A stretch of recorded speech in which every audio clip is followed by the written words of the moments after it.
remind you to review the safety car for landing. You can find it in the seat in front of you in the around you will land here shortly. Thank you.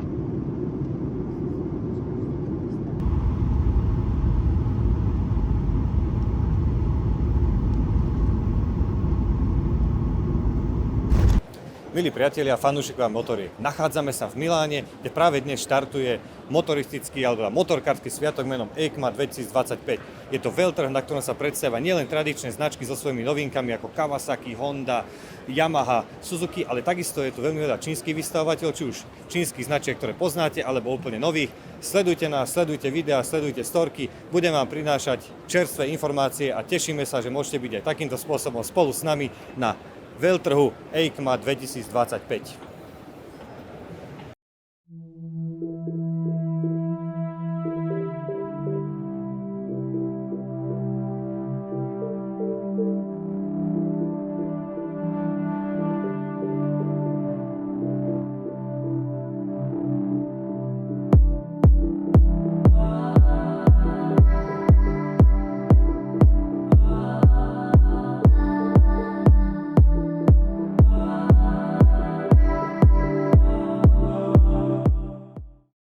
Stánkom čínskej značky Kove, ktorá predstavila tento rok novinky pre rôzne formy rally. Máme tu naozaj celkom dobré ralliny, tu máme 450 Rally X. Sú to všetko motocykle, ktoré sa budú od roku 2026 nachádzať v rôznych rally po svete, napríklad EcoRace Afrika, nájdeme ich tam. Ďalej predstavila aj nový Bobber, alebo teda Cruiser, ktorý si ukážeme neskôr. A rovnako je tu aj 800X Kove GT, ktorá je takisto novinkou, čiže aj táto značka, ktorá sa etabluje na slovenskom trhu, mimochodom mali sme na testy takisto jednu rallinu z ich stajne, tak prišla na EICMu do Milána a predstavila naozaj veľmi veľa svojich strojov.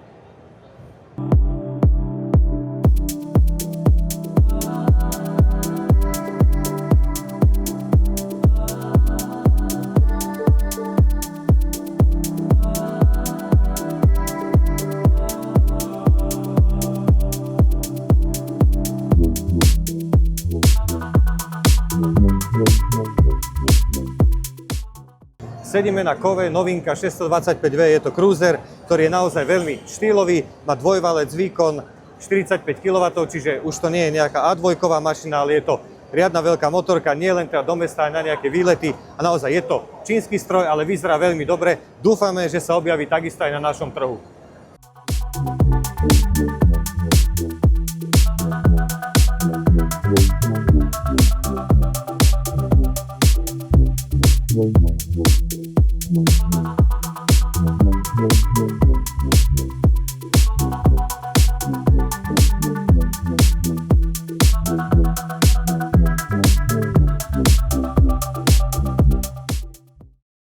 BMWčko prinieslo na EICMu 2025 naozaj množstvo modelov, sú tých doslova desiatky. Nás zaujal určite koncept RR, je to karbónom preplnený superšport, ale takisto aj sériová 450-ková GS, ktorá je takou nejakou vstupnou bránou pre A2-károv, lebo má výkon 48 koní, do v podstate takých tých adventúriek a dobrodružných motoriek. Čiže to, čo je za nami, je úplná novinka, ale takisto sa tu kocháme superšportami, adventúrami a naozaj BMW spravilo ten stánok zaujímavý aj preto, že tu majú trenažér, jazdy na okruhu, takže je to zase niečo do plusu aj pre návštevníkov, ktorí tu budú.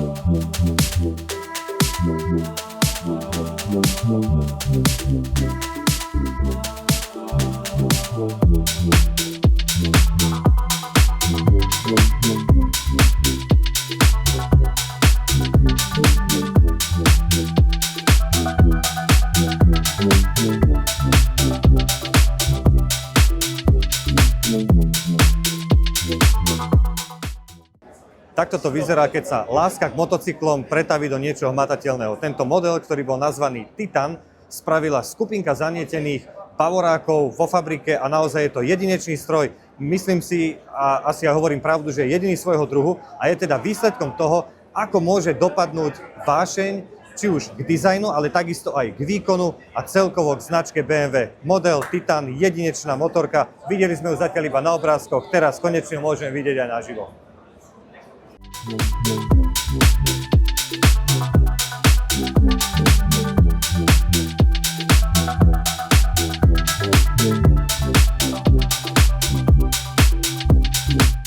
MV Agusta priniesla aj úplnú novinku, ako vidíte, je to Brutale série Oro. Tá Oro vlastne hovorí o tom, že dostala nejaké zlaté detaily.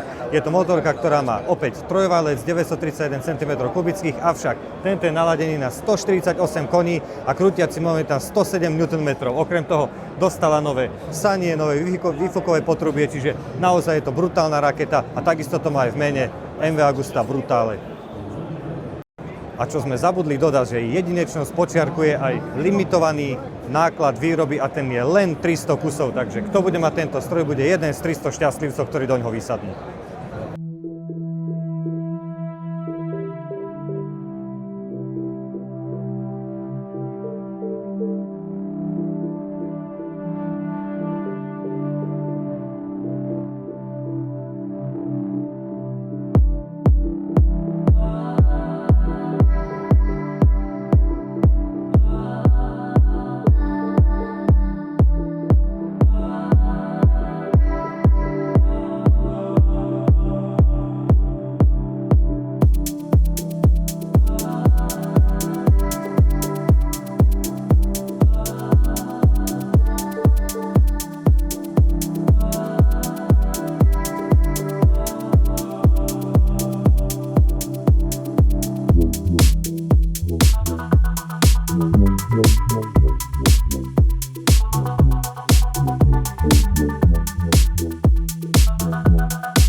Vyskočili sme aj do sedla MV Agusta Enduro Veloce motorka, ktorá má trojvalcový motor, 931 cm3 objemu.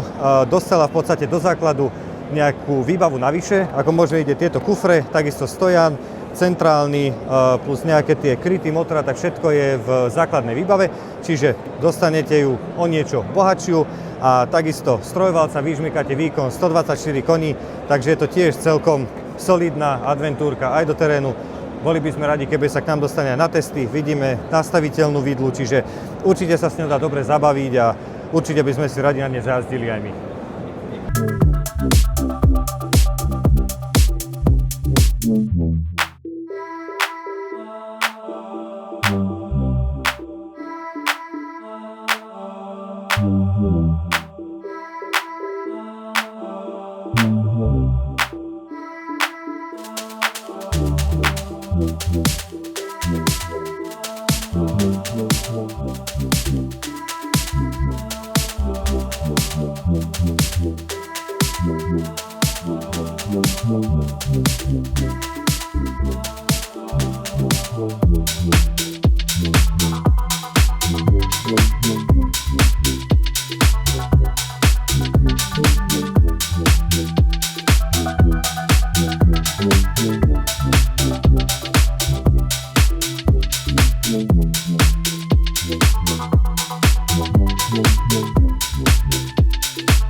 pozeraj.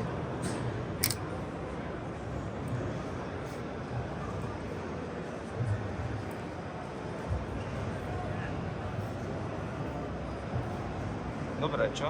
No.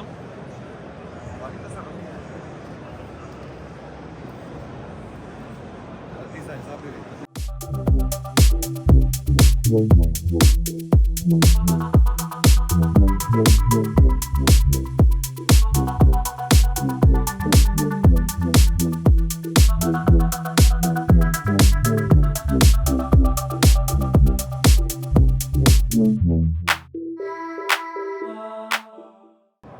Cieľavedomá čínska značka Benda doniesla na EICMu veľmi zaujímavý koncept motocykla. Jeho označenie je P51.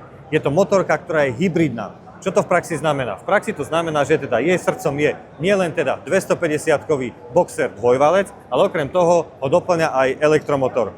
Kombinácia výkonu je 63 koní, čiže nie je to vôbec žiadny slimák, čo udáva aj zrýchlenie z 0 na 100, ktoré je 3,7 sekundy. Čo znamená, že to robí z neho najrýchlejší 250-kový náhač na planéte aktuálne, plus jeho krútiaci moment je 100 Nm. Aj týmto modelom alebo týmto konceptom ukazujú čínske značky to, že naozaj idú v technológiách veľmi dopredu a uvidíme, či sa hybridný pohon uchytí aj v motocyklovom svete, pretože v tom automobilovom sa mu naozaj veľmi darí.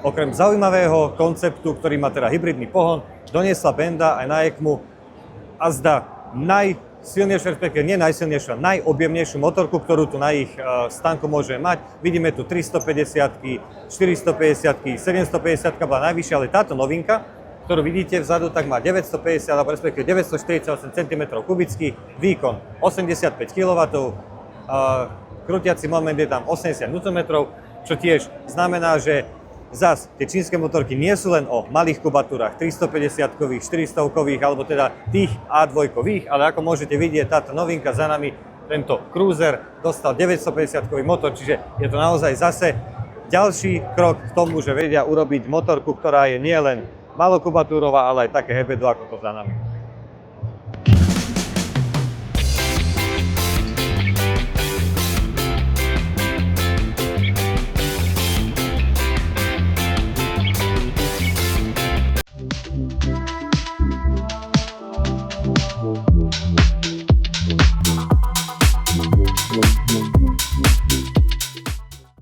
Aprilia do Milána doniesla aj limitku RSV 4 XGP. Je to motorka, ktorá AD1 stojí 90 000 eur, AD2 výkon 238 koní. Je to naozaj raketa, je to limitovaná edícia, vyrobených je len 30 kusov a naozaj je sa na čo pozerať.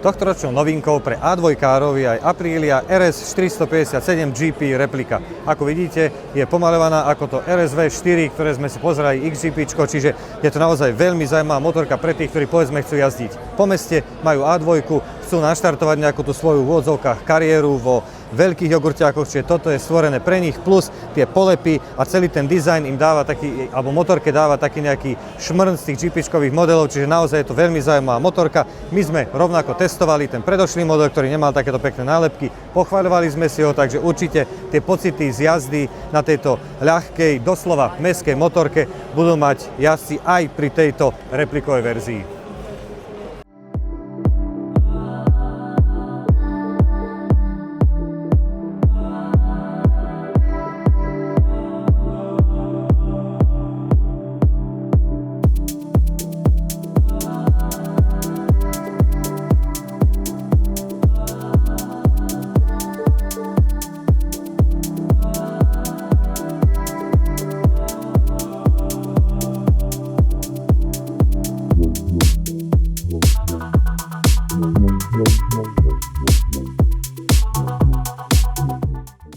Aprilia prináša aj niečo pre mestských jazdcov a je to skúter SRGT 400.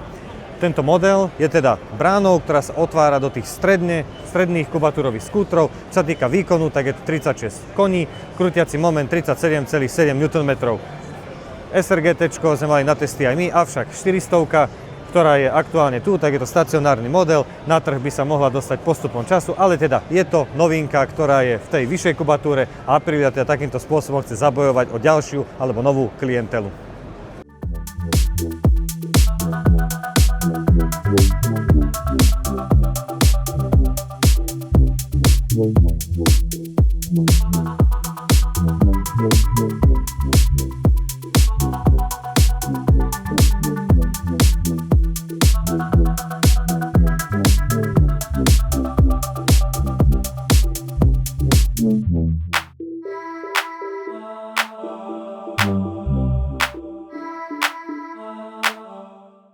Na ECME 2025 sme nasadli aj na túto adventúrku Kawasaki KLE, je to 500, je to A2-ková adventúra. Na nete sa objavilo niekoľko videí, pri ktorých jazdec urobil taký menší jumpík a trošku to zapružilo až tak, že to chytilo zem. Je pravda, že je mäkká, keď sa postavím do stopačiek, má 100 kg, je vidieť, že tá motorka celkom ide dole, takže to nastavenie je naozaj veľmi mäkké, ale určite sa tešíme na nejaké testovacie jazdy, dúfam, že sa k tomu dostaneme a budeme to vedieť odskúšať aj my, či naozaj líznem ten kryt, alebo nie.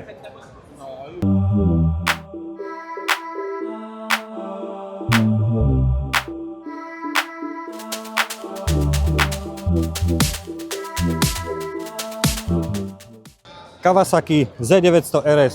Ako vidíte, pod týmto retrozadom sa pre modelový rok 2026 nachádza naozaj veľa vylepšení. Je tu, dajme tomu, podvozok, aj tlmenie all-in spredu, vzadu. Takisto táto farba, ktorú vidíte, tak aj celý ten retrozhľad zdáva hold Z1 70. rokov, čiže táto motorka je nielen technologickým topom vo svojej kategórii, čiže v Z900, ale takisto aj pod týmto retrokabátom prináša úplne nové, moderné technológie, čiže je to naozaj zaujímavý model pre tých, ktorí majú radi retro, ale zároveň, ktorí majú radi všetko moderné, čo motorky ponúkajú. Predávať sa bude tak v 70 kW verzii, ako aj v 35 kW, čiže na svoje si prídu aj A2-kári, aj tí, ktorí majú celé Ačko.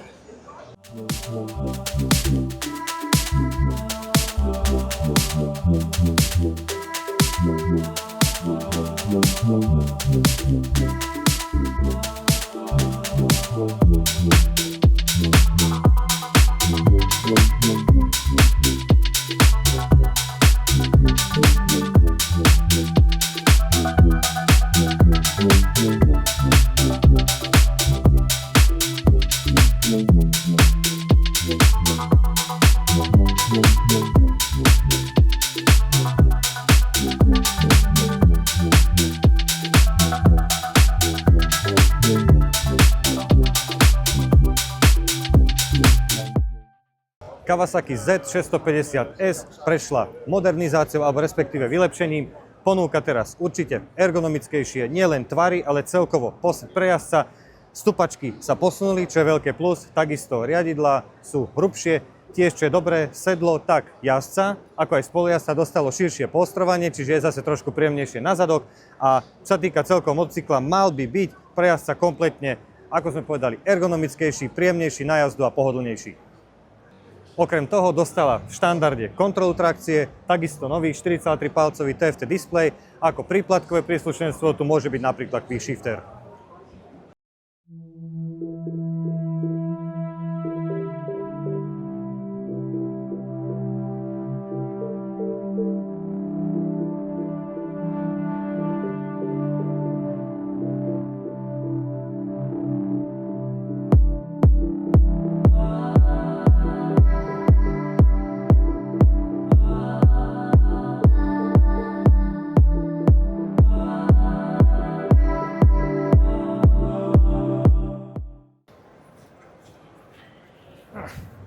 No, tak na ECME, viete, nás je takýto bizar. Zmestil som sa, ani som to nečakal. Je to QE motor, je to SFT 900, je to v podstate také nejaké, zase taká nejaká adventúra, ale čo dostala, tak sideku. Čiže tí, ktorí cestujete s ľadvinkou a tej ľadvinke sa moc nechce sedieť za vami, ideálne riešenie. Akurát je to totálne bizarné, pretože s takouto motorkou si chcete trošku zájsť aj do terénu a ja si absolútne neviem predstaviť, že by ste tam zobrali aj sideku a behali po kameňoch s týmto a nakláňali sa niekde v zákrutách, ale aj takéto niečo Číňania vedia vyrobiť a doniesť do Milána.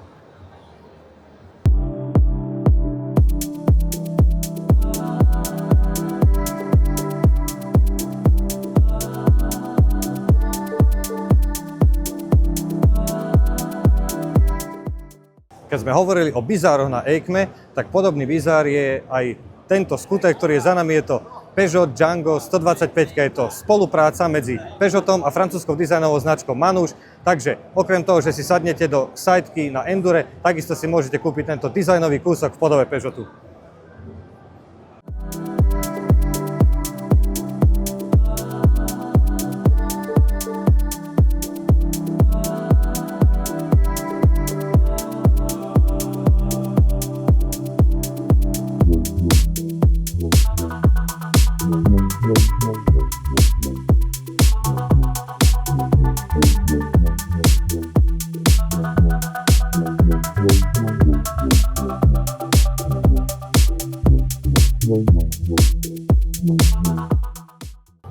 Honda priniesla prototyp V3R 900. V praxi to znamená, že je to trojvalcový motor 900-kový, ktorý dostal ale elektronický kompresor, ktorý ovláda úplne precízne plniaci tlak a tým pádom dokáže nakumulovať taký výkon ako napríklad 1200. Aj napriek tomu, že stále dnúka len trojvalcová 900. Honda týmto prototypom chce ukázať, ako efektívne dokáže využiť trojvalcový motor a teda najnovší koncept V3R 900 od Hondy je niečo zaujímavé a uvidíme, kedy sa dostane na cesty.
Prednedávnom sme dali vonku článok o prvom elektrickom motocykli Honda menom VN7.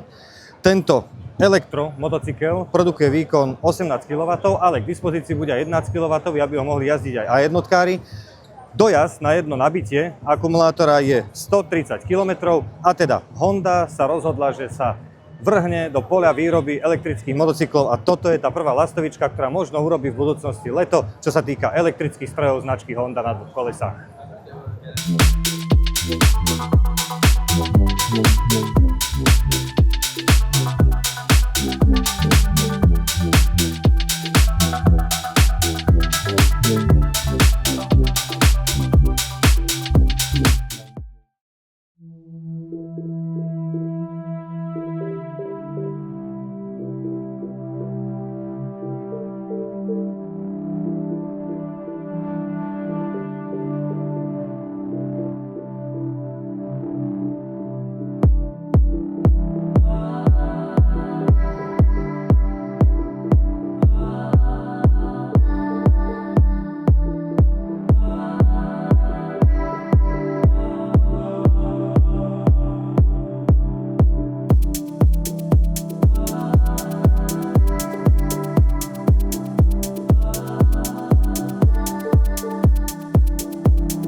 Našli sme motorku, ktorá je konečne veľká aj na mňa.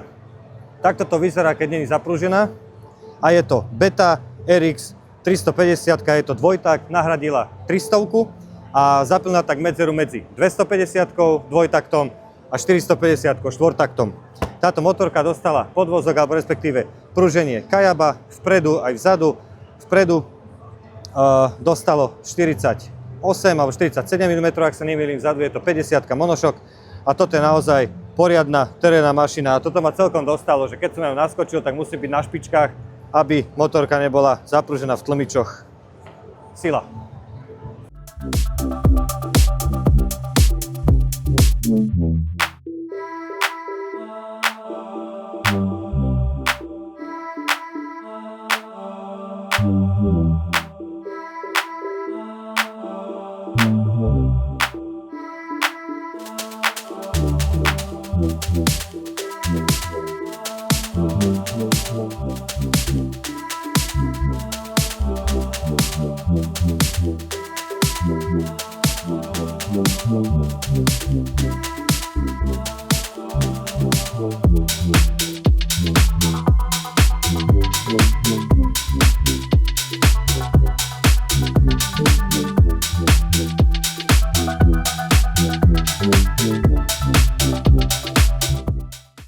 Na AIDSme debutuje aj Ducati Diavel V4 RS. Je to najrýchlejšie akcelerujúci model talianskej značky. 100 pokorí za 2,52 sekundy, čiže je to totálna raketa. 184 koní, perfektná motorka. To musí byť naozaj brutálny zážitok si zajazdiť v sedle takéhoto niečo, už len sedieť v tom obrovskom sedle, obdivovať ten dizajn s tým štvoritým alebo štvoritou koncovkou výfuku. Naozaj Ducati a Taliani vedia spraviť perfektný dizajn a toto je toho dôkazom.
Sedíme na novinke z dielne Royal Enfield, je to Gone Classic 350. Je inšpirovaný bohemskými motocyklami 70. rokov z oblasti Goan. Prečítali sme si to, čiže tvárime sa na múdrych, ale je to skrátka taká nejaká klasika, ktorá má výkon 20 koní, čiže je to taká naozaj mestská a trošku možno tak prvotriedková kochačka. Vyzerá to veľmi dobre. Kto baží po nejakom štýle a chce takú tú klasickú motorku, tak tento Royal Enfield predstavuje asi všetko, po čom túži. Čiže je to nejaká taká viac menej limitovaná edícia a je to novinka, ktorú predstavuje táto značka na AIDSme tento rok.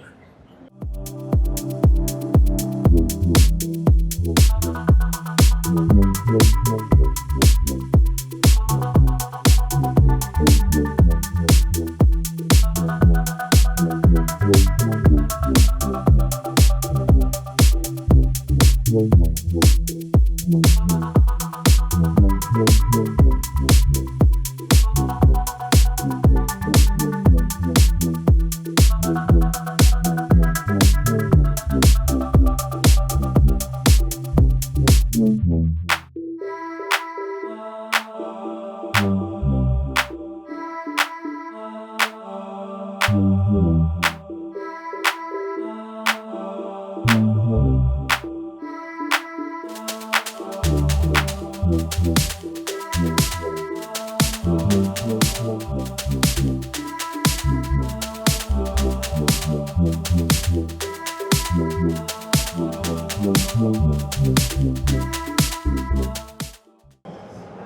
novinkou na stánku Yamaha je aktuálne model IZ450F, je teda novinka z toho crossového alebo enduro športu.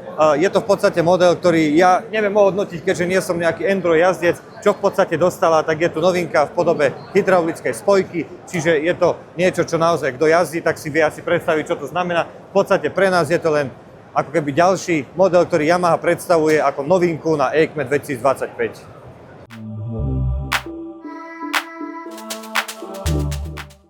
Yamaha na EICMU hoci len v takejto podobe doniesla úplnú novinku a je to elektrický koncept YE01, čiže aj do toho enduro alebo crossového športu sa už teda nejakým spôsobom dostáva elektrika. Yamaha síce nie je úplným inovátorom alebo prvou značkou, ktorá takéto niečo prináša, každopádne má takýto model, uvidíme, či sa v praxi chytí alebo nie.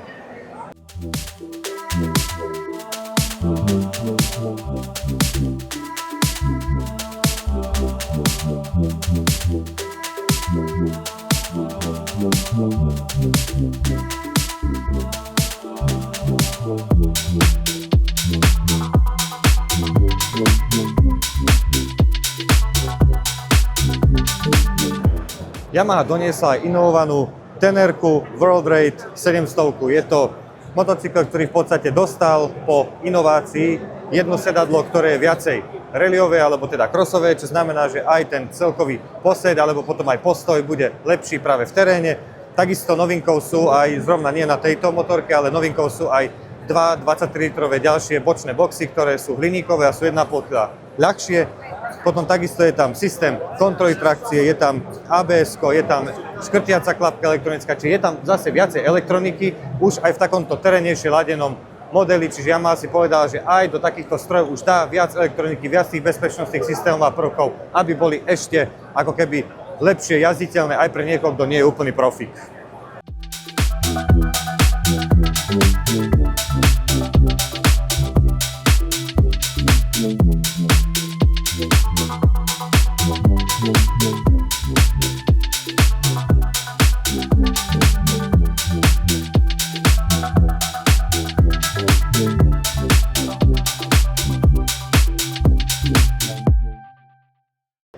Yamaha si pre rok 2026 pripravila aj takúto retro chuťovku. Je to model XSR 900 GP. Je to podsta Kennymu Rogersovi, americkému jazdcovi, ktorý vyhral 3 majstrovstvá sveta v kubatore do 500 cm kubických a teda takéto niečo sme na EICME takisto našli. Toto nafarbenie, alebo teda ten lak karosérie zdáva hold motocyklom z tých 70 80 rokov. Motocyklu konkrétne IZR 500, ako sme už povedali, amerického jazdca. Je to taká skôr zaujímavosť ako nejaký model, ktorý pôjde do nejaké sériové výroby, ale aj takéto niečo sa tu dá nájsť a vyzerá to dobre.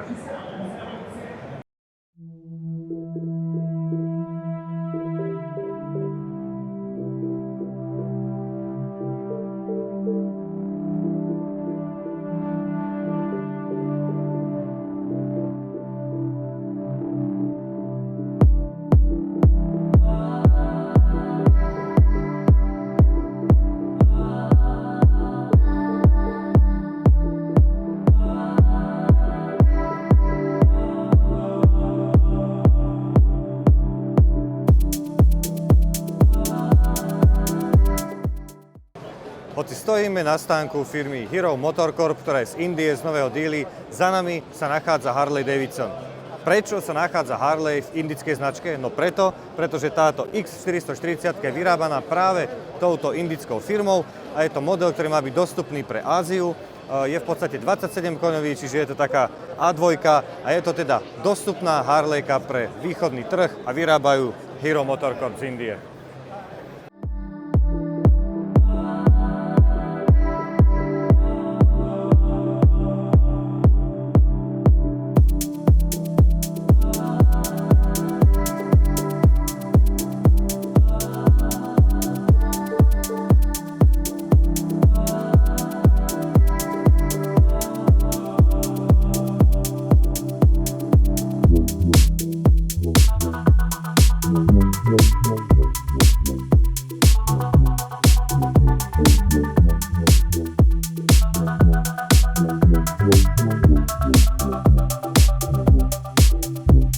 Britská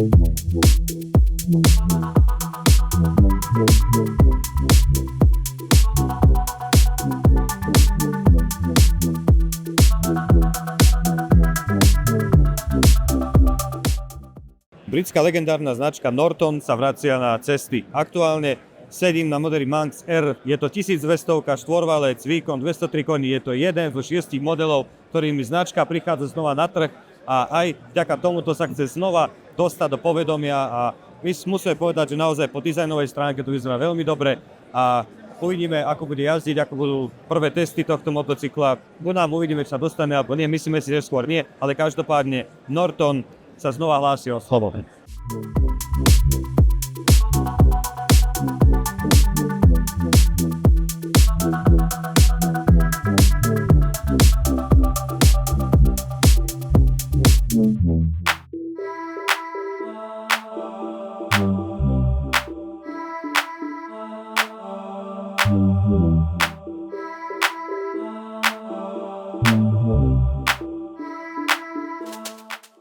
Ďalšou novinkou, ktorú Norton prináša, je toto Endurko Atlas GT. Je to motorka, ktorá má motor s objemom 585 cm3 a oproti Manxu R, ktorý máme za sebou, ktorý je v podstate superšportom, tak toto je ďalší segment, ktorý vie upútať. Tým, že to je 585, je to zase motorka, ktorá je povedzme aj pre začínajúcich jazdcov, ale aj pre niekoho, kto už povedzme niečo od jazde nemá. Čiže aj týmto modelom Norton chce ešte viac zdvihnúť povedomie o značke a takisto osloviť segment či už začínajúcich alebo aj skúsenejších motorkárov.